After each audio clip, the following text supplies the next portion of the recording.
The last conscious thing I can recall is the sickening sensation of the ground rushing up to meet me, the impact of falling face first on the cold, wet grass. The air whooshed out of my lungs, replaced by the dank, earthy smell of rain-soaked decay. It was a miserable, rainy Wednesday in the middle of March, a day that tasted like rust and failure. My partner, Eden, and I were running perilously low on supplies. We hadn't seen a full meal in days, and the gnawing hunger was the dull background noise of our lives. We desperately needed food. But before I left the relative safety of our makeshift shelter, Eden had made a request that trumped survival itself. Find me any kind of flower you can. That's the core of her, the part of Eden I can never forget, her utterly relentless love for flowers. Even now, living through the madness of the outbreak, a time when every moment is defined by scavenging, violence, and the certainty of loss, she still finds a way to see beauty. She clings to the little things that are still alive, clinging to hope with a fragile, fierce grip. It was that very resilience, that stubborn insistence on grace, that drew me to her 2 years before the world decided to end. "Are these tulips?" I heard her voice from across the worn laminate counter of my parents' coffee shop. I was 19, trying my best to look busy, wiping down surfaces in the sleepy, pre-apocalypse world. Her voice was pure mellifluous sound, like water flowing over smooth stones. You could hear the genuine, unforced love for the bloom radiating through that single sentence. "I'm not sure," I remember stammering, suddenly awkward. "My mom just put them there this morning." "She has good taste. Did you know that tulips mean deep love and new beginnings?" she said, offering me a brightest, blinding smile that made the fluorescent lights above seem dim. She held the flower gently as if it were spun glass. "Do they? They look like just regular flowers to me." I shrugged, attempting to sound cool and failing miserably. I was a cynical kid from Temple, Maine, who saw the world in browns and grays. "Are you kidding? These aren't just any ordinary flowers." Her gasp was theatrical, and that exchange launched a 2-hour-long conversation that spiraled into her obsessive, encyclopedic knowledge and absolute dedication to flowers. I learned more about botany in that single afternoon than I had in my entire life, but more importantly, I learned everything about her. Eden is a striking figure, a tall, red-haired pearl with bright, piercing green eyes. With her vibrant color and delicate grace, she looks like a walking rose, which is ironically her absolute favorite flower. She told me that day that she was scanning our small town for any sign, any floral omen that her impulsive move from the city had been worth it. She was an aspiring florist. No, she was going to be a florist. She spoke with the certainty of destiny. She had just left a stifling life and a smothering boyfriend. I think his name was Frank. Both he and her mother saw her profound love for plants as a kind of misguided empathy, pushing her towards nursing because they thought she wanted to help others, completely missing that her passion was for growth, life, and beauty, not bedpans and bandages. The moment she turned 18, she had run away from New York City, shedding the demands of her past to start a new, uncertain life right here. And now here I was, flat on my face in the mud, still trying to find her a flower. Because even in the apocalypse, some promises are more important than survival. Eden is the best thing to ever happen to me. Meeting her completely changed my life. She would come in every day and get the same coffee order, an iced vanilla latte. Every day, I would make sure I had a different flower my mother had in her garden. She loved my mother dearly, and my mom loved her even more. We got married 4 years after, on the outskirts of Cape Cod. That day felt like a dream. I was always a coward. I lived my days in fear, only having interaction with the customers we would get at the cafe. Eden's the complete opposite of me, a social butterfly with a big group of friends. Even when she moved here, she was able to make friends easily. I only had my parents and the kids who would come in and order coffee. People would make fun of me and call me a sheep, especially with how my parents are. When I woke up, I felt off. I felt thirsty, but felt no fluid in my body. There was a gnawing, sharp pain that flowed through my spine all the way down to my feet. I could barely stand. The sky was slightly overcast, but I didn't smell any rain. Wasn't it just raining? I looked around. There weren't any puddles around me. Weird, there would be if it just stopped raining, right? Eden. I need to get to Eden. Stu, we may need to go and look for supplies. She was right. 2 months after the first case of the outbreak, we were stuck in our home. Her garden was slowly starting to die. Eden would always go and water them every morning, but recently we have both been too scared to go outside. What if the outbreak were airborne? What if we got caught with whatever those things were? There was little information that was given to us before the internet went out. All we know is that it's not safe anywhere because we don't know what towns are affected. The first case was in the southern part of the United States and slowly made its way up to us. We haven't had any kind of electricity in weeks. We survived off the leftover stuff my parents would give me from their gardens and cafe. But it wouldn't last forever. Hello? Earth to Stu? Right. We barely have enough food to last us to Friday. That's my point. I cut her off. Don't even suggest going out in this. We can find another way. But what other way was there? One of us would have to go out and get supplies. We haven't heard from my family in days. And her family, I can go.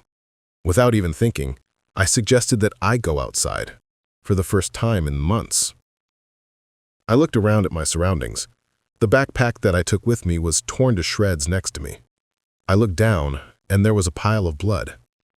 I went to check the time on my watch and noticed a bite mark. Shit. Am I infected? Would I even know? What would that even feel like? Every thought crossed my mind. The little information we knew was that this outbreak attacked the brain, but no sources were able to identify how this started or how to catch it. I guess I had to learn the hard way. It was biting? Was it the saliva? Or is this completely unrelated? From everything that's happened, it feels like I'm in a zombie movie. Wouldn't zombies be brain dead? If so, why can I still function and have these thoughts? Before I left the house, Eden gave me a goodbye kiss and put a flower in my back pocket. She packed me a backpack full of the little supplies we had, plus a couple things we had that we didn't even realize we owned. My parents were always the type to be overcautious, always over-preparing for the end, as they would say. I guess they were right, and we were very grateful for them in that moment. They hid a medical survival kit in our attic, and Eden packed it with the rest of the canned food we had. I asked about her, and she said she left a couple cans for herself, plus the food we still had, which wasn't much. Are you sure you'll be okay on your own? I looked back and asked her once more. I must have asked that 20 times before even preparing to leave. Of course I will. She tried to sound as calm as she could, but I could hear the shakiness in her voice. Now go, before I stop you. The walk away from her was brutal. Every step away from her felt heavy. I felt cold. We have never spent more than a weekend apart from each other since we got married. I took out the map that Eden packed for me and walked towards our nearest grocery store. I didn't have much hope for it, since that's probably where everyone went first, but it was worth a shot. Thoughts about everything started to roam through my head. What if something tries to get into the house while I'm gone? Why didn't we decide to get supplies before all of this? We thought it would pass, just like every other scare out there. Why didn't we listen to my parents? My parents would always make me watch a zombie movie every Friday night. It was torture. I hated horror movies because of this. I always thought the zombies were scary. For them, it was intentional to scare me. They believed aliens would come down and abduct us.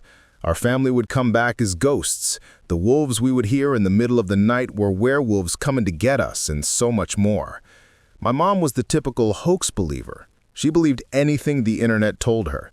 It came to a point where when she would tell me anything as I got older, I wouldn't believe her. My dad was more sane, but he still believed in some of the things she would say. Zombies were the ones that really got him, mostly because he claimed he saw one. He used to work a lot of odd jobs before opening the cafe. He would do gigs no one else really wanted to do, but the weirdest one was when he worked overnight at a graveyard. I was 8 when he worked there. He came home one day after his shift, right before I was going to school, and just looked off.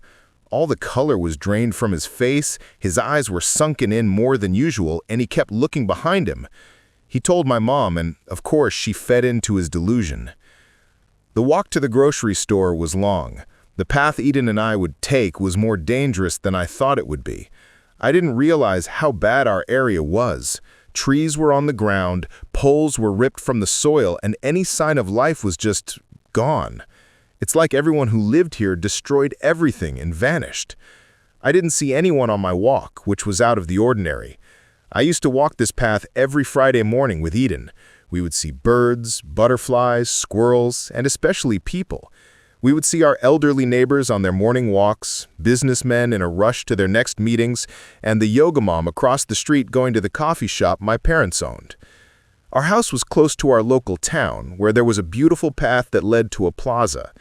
In that plaza, there was my parents' cafe, which they wanted us close to, a couple other locally owned shops, and the grocery store. I had to make sure to not step on or trip on anything, so I walked slower than usual. Walking into the plaza, I decided to check on the cafe before going to the main store. I had no idea where my parents were. I thought the second the outbreak happened, my parents would be rushing into my home telling me that they were right all along. We didn't hear a word from them, and we were both too scared to go out and look. Walking into the cafe, it was unusually eerie. The flowers that were on the counter were dead, which was to be expected. The thing that really felt off was that the cafe was still open. Were they here? Did they decide to camp out in here? Why not go back home? My legs and hands were shaking, and I called out to see if my suspicions were true. "Mom? Dad? Are you here?" Nothing. I called out again, "Mom, I'm sorry I didn't try to find you sooner." I felt a sharp, cold hand reach out to me after that. I looked over, and I saw my father. But that wasn't him. His eyes were dull, almost completely gone. His face looked just like how it did when he came home that morning when I was 8. His skin was rotting away around him. I could start to see some parts of his brain on his forehead. I looked beside him, and there I saw my mom. She was torn to shreds. I could only tell it was her because her finger had her wedding ring still. I stood there in complete shock. They were gone. They became the thing they feared. I ran. I felt my father's arm rip from his socket from how hard I pulled away from him. I could hear him starting to run behind me. From the stories I heard when I was younger, zombies were supposed to be slow, so I made sure to run. I was never known to be fast, but I thought I could outrun a zombie out of anything. I ran into the middle of the plaza, trying to figure out what to do. Do I go home? What if my dad follows me there, and I can't protect her? What if I outrun him and get lost? What if... Before I could finish that thought, I felt something jump on me as I fell to the ground. The blood from my arms stopped bleeding after a while. I was too afraid to go and see if my dad was still there. I don't think I could handle it, actually. I decided to walk back to Eden to tell her everything that happened. I can't be infected, right? If I were, I wouldn't be thinking any of this, who would I? The walk back was a lot easier than the walk before. I was able to get back home faster than before, even if I was completely drained from the trip. When I walked into our neighborhood and into our driveway, our house still looked the exact same as before, but the front door was slightly opened. Oh no.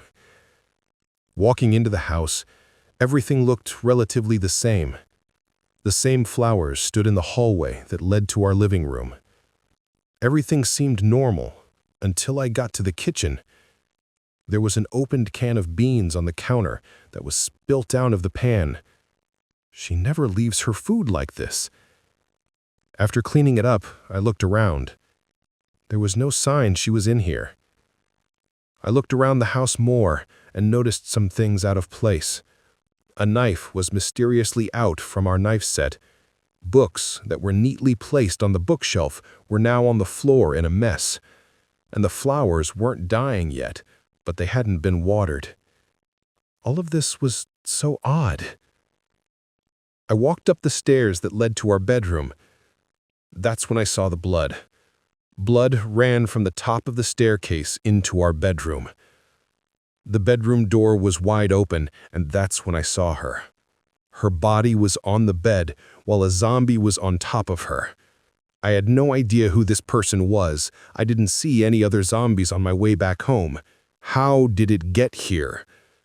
Before I could think of anything, I took the knife that was now on the floor next to Eden and stabbed the zombie in the head. I pushed the zombie to the ground to check on Eden. Oh, my Eden. I thought if I could run back home, I could protect you. I checked Eden's neck for a pulse, pressing my fingers to the cold skin. Nothing. The tears I'd held back for hours finally came, mixing with the sweat and the drying blood on my face. I pulled her into my arms, heedless of the sticky warmth of the blood soaking her pajamas, rocking her gently. She was gone. I laid her back down and stood up, looking at the creature I had just killed. It was a man I didn't recognize, dressed in tattered work clothes. The thing that struck me wasn't its face, but the lack of a bite mark on its body. Usually, the infected bore obvious gnashing wounds from their transformation. This one was clean, except for the hole I had just put in its skull. I didn't dwell on it. It was dead. I looked around the room. The mess wasn't the work of a mindless zombie. The books downstairs were carefully removed from the shelf. The spilt beans were cooked, or at least opened to be cooked. The knife had been laid on the floor next to Eden, not thrown. My eyes fell back to the corpse. I had pushed it to the floor. Now I saw something under its chest, a scrap of thick, durable paper. I knelt and pulled it out. It was a partially burned ID badge belonging to a man named Dr. Elias Thorne. An official-looking seal was stamped next to his name, Quarantine Unit 7. The truth hit me, colder and sharper than the knife in my hand. This wasn't a random infected person. This was someone, a doctor, who had come here, perhaps after seeing my frantic movements outside, or maybe they knew something about the infection I was carrying. They weren't trying to eat Eden. I looked at Eden's body again. There was a wound, yes, a massive laceration across her torso, but it wasn't a ragged bite mark. It was a clean, surgical incision, deep and purposeful, and it was still leaking blood. I took a shaky step back, my mind racing through the clues. The mess downstairs wasn't a struggle. It was a hasty search for supplies, or maybe the knife itself. The flowers weren't watered because she didn't have time, and the blood on the stairs wasn't from her bleeding out. It was a trail left as she staggered to the room. The doctor, Thorne, had found her injured and was trying to save her, or at least study her. But the books, the knife, the spilt food, it all pointed to Eden preparing for something, then being interrupted by the doctor, or maybe by me. But the final, terrifying piece clicked into place when I saw the glint of metal on the headboard. It was a small, round mirror, cracked now. I stumbled forward, lifting my head to look at my reflection. The deep gashes on my arms where my father had bitten me had not just stopped bleeding, they had completely, perfectly healed. The skin was smooth, pink, and pristine. I wasn't just not infected. I was immune. And something more. I looked at the doctor on the floor. I looked at Eden, lying still with a surgical wound. I hadn't pushed the doctor off Eden. I had stabbed him, yes, but when I pushed him, I saw his eyes. They weren't the milky, vacant eyes of the infected. They were blue and wide with shock and fear. He wasn't on top of her to feed. He was on top of her to apply pressure to the wound. Eden was not killed by a zombie. She was killed by me. The blood I saw on the stairs, the blood on the bed, it was Eden's attempt to excise a part of herself that she knew was contaminated, a piece of tissue that had been exposed, or perhaps a bite she knew was there. She was trying to perform her own desperate surgical cure, and the doctor, realizing what she was doing, was trying to save her from bleeding to death. I didn't run back home to protect her. I ran back home carrying a potent, volatile infection that changed me, giving me enhanced strength and healing. I was the one who crashed through the door, seeing the blood and the man on top of her, and in a surge of misplaced, panicked protector instinct, I killed the only person trying to save her. I was the silent, thinking, uninfected zombie that got into the house. I was the one who had brought the chaos, the one who had ended the life I swore to protect. The question I asked myself earlier, if I were infected, I wouldn't be thinking any of this, would I? Was meaningless. I was the anomaly, the thinking monster, the protector who became the executioner. I picked up the knife. My hand was steady. The world was quiet again, but this time the silence didn't feel like peace. It felt like the beginning of a very long, very lonely existence. I was home, but Eden was gone, and I was entirely to blame. I looked down at the dead doctor, then at Eden's pale face. A new, terrifying thought solidified in my mind, cold and clear as mountain water. I needed to erase this entirely. I didn't just walk out the door. I had to disappear and take every trace of this impossible crime with me, or risk becoming the research subject that Dr. Thorne's badge suggested they were hunting. I had to become a ghost, and the first step was to deal with the two bodies in the room. The deep gashes on my arms, where my father had bitten me, had not just stopped bleeding, they had completely, perfectly healed. The skin was smooth, pink, and pristine. I wasn't just not infected, I was immune, and something more. I looked at the doctor on the floor. I looked at Eden, lying still with a surgical wound. I hadn't pushed the doctor off Eden. I had stabbed him, yes, but when I pushed him, I saw his eyes. They weren't the milky, vacant eyes of the infected. They were blue and wide with shock and fear. He wasn't on top of her to feed. He was on top of her to apply pressure to the wound. Eden was not killed by a zombie. She was killed by me. The blood I saw on the stairs, the blood on the bed, it was Eden's attempt to excise a part of herself that she knew was contaminated, a piece of tissue that had been exposed, or perhaps a bite she knew was there. She was trying to perform her own desperate surgical cure, and the doctor, realizing what she was doing, was trying to save her from bleeding to death. I didn't run back home to protect her. I ran back home carrying a potent, volatile infection that changed me, giving me enhanced strength and healing. I was the one who crashed through the door, seeing the blood and the man on top of her, and in a surge of misplaced, panicked protector instinct, I killed the only person trying to save her. I was the silent, thinking, uninfected zombie that got into the house. I was the one who had brought the chaos, the one who had ended the life I swore to protect. The question I asked myself earlier, if I were infected, I wouldn't be thinking any of this, would I? Was meaningless. I was the anomaly, the thinking monster, the protector who became the executioner. I picked up the knife. My hand was steady. The world was quiet again, but this time the silence didn't feel like peace. It felt like the beginning of a very long, very lonely existence. I was home, but Eden was gone, and I was entirely to blame. I looked down at the dead doctor, then at Eden's pale face. A new, terrifying thought solidified in my mind, cold and clear as mountain water. I needed to erase this entirely. I didn't just walk out the door.